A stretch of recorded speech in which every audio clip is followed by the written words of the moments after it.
윤일병 폭행 사망 사건 4차 공판이 열린 오늘 오전 육군 28사단 보통군사법원 앞. 시민들이 윤일병을 위한 보라색 리본과 쪽지를 정문에 붙이고 종이 비행기를 날립니다. 하나, 둘, 셋, 와!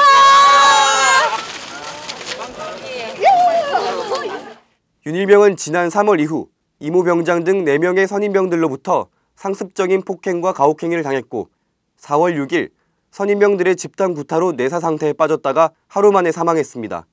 특히 잔혹한 폭행 수법이 뒤늦게 알려지면서 군이 병사들을 살인죄가 아닌 상해치사 혐의로 기소하며 사건을 축소 은폐하려 한 것 아니냐는 의혹도 불거졌습니다.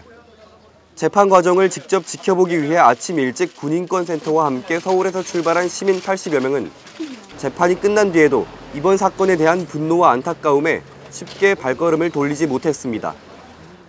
일단 군대를 아직 안 다녀왔는데 이게 계속 좀 여러 가지 문제가 터지고 하다 보니까 좀 불안감도 많이 생기고요. 근데 가기가 너무 싫어서 좀 무섭고 해서 화가 많이 났죠. 제가 화가 많이 났고 검찰관이 검사가 왜 우리는 그러니까 의무라고 강요를 해서 군대를 갔는데 국가에서는 제대로 지켜주는 거 하나 없고 또 가해자들을 보면 어떻게 얘네들이 가해자지? 이런 생각이 딱 드는 거예요.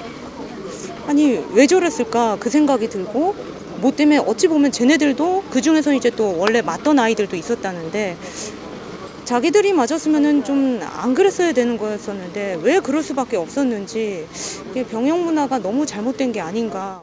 이번 사건의 전모를 언론에 공개한 임태훈 군인권센터 소장은 직접 만나본 유족들의 심리 상태를 전하며 정부의 철저한 진상규명과 재발 방지를 촉구했습니다.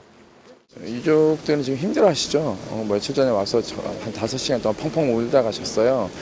심리적으로 매우 힘든 상황이고 자신들의 주장이 잘 받아들여지지 않는 것에 대해서 굉장히 억울해하고 있습니다.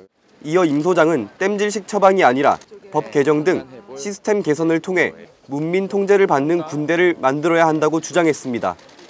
국회는 향후에 독일식 국방감독관 제도라든지 군인권법을 통해서 의회 산하에 문민 통제를 할 수 있는 강한 조사기구를 만들어야 된다고 판단하고 있습니다. 한편 오늘 재판부로부터 가해 선임병 강제추행죄 혐의를 추가한 공소장 변경 허가를 받은 군 검찰은 기존 상해치사죄의 살인죄 변경 문제는 추가 수사 이후 최종 결정하겠다고 밝혔습니다.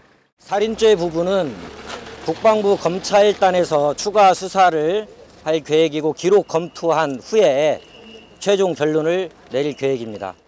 불과 얼마 전 언론 보도를 통해 윤일병 사망 사건을 알았다는 한민구 국방장관은 병역 문화 개선 등 재발 방지를 약속했지만 입대 예정인 청년들과 자식을 군대에 보낸 부모들의 불안감은 쉽게 사라지지 않을 것으로 보입니다. 오마이뉴스 인턴 기자 김석준입니다.